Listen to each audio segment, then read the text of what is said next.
Bonjour et bienvenue à la minute de formation offerte par Actualisation. Cette semaine, nous allons voir comment redéfinir les horaires de travail. L'objectif est de reconnaître les changements en ce qui a trait aux horaires de travail et en considérer les éléments pour une redéfinition de ceux-ci. Selon un sondage mené par Aon Canada en novembre 2019, 84% des individus interrogés souhaitaient des horaires plus flexibles au travail. Aussi, saviez-vous que selon Statistique Canada, depuis la fin mars, plus de 4 millions de personnes ont travaillé de la maison? La pandémie a transformé le milieu de travail, ce qui a contraint de nombreuses organisations à redéfinir les horaires de travail en changeant les normes qu'on connaît des horaires 9 à 5 du bureau. Maintenant, la flexibilité devient plus importante que jamais. Tiré du Centre canadien d'hygiène et de sécurité au travail, les modalités de travail flexibles peuvent être notamment des horaires variables, des heures réduites, une semaine de travail comprimée, le partage d'emploi, un lieu de travail variable et des heures étalées sur une base annuelle plutôt qu'hebdomadaire. Selon le Harvard Business Review, les employeurs devraient considérer quelques éléments avant de redéfinir les horaires de travail. Premièrement, l'impact des pratiques de l'organisation sur le bien-être et l'efficacité des employés. Les horaires de travail non standards, c'est-à-dire les horaires de nuit notamment, diminueraient le bien-être, la productivité, la satisfaction globale au travail et dans la vie personnelle et augmenteraient l'absentéisme.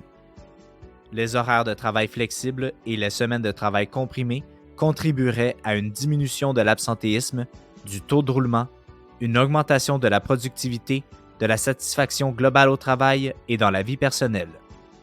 Deuxièmement, l'alignement des horaires de travail avec les besoins et désirs des employés. Malgré les points négatifs soulevés sur le bien-être des horaires non traditionnels, comme le travail de nuit, ces horaires peuvent convenir à certains individus en fonction de leur personnalité, leur rythme et situation de vie et de leurs besoins. Troisièmement, les impacts des horaires plus personnalisés et flexibles. La possibilité de créer des horaires personnalisés adaptés aux besoins des employés. Il faut toutefois assurer une justice organisationnelle, donc une certaine équité.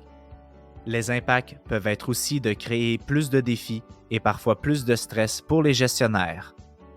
En revanche, les employés auront le sentiment d'être plus en contrôle de la planification de leur travail. Quatrièmement, l'équilibre entre les besoins organisationnels et des employés. L'équilibre ne peut pas toujours être atteint parce que certaines organisations ne peuvent pas fournir les horaires souhaités puisqu'elles doivent d'abord assurer leurs fonctions essentielles, par exemple les soins de santé.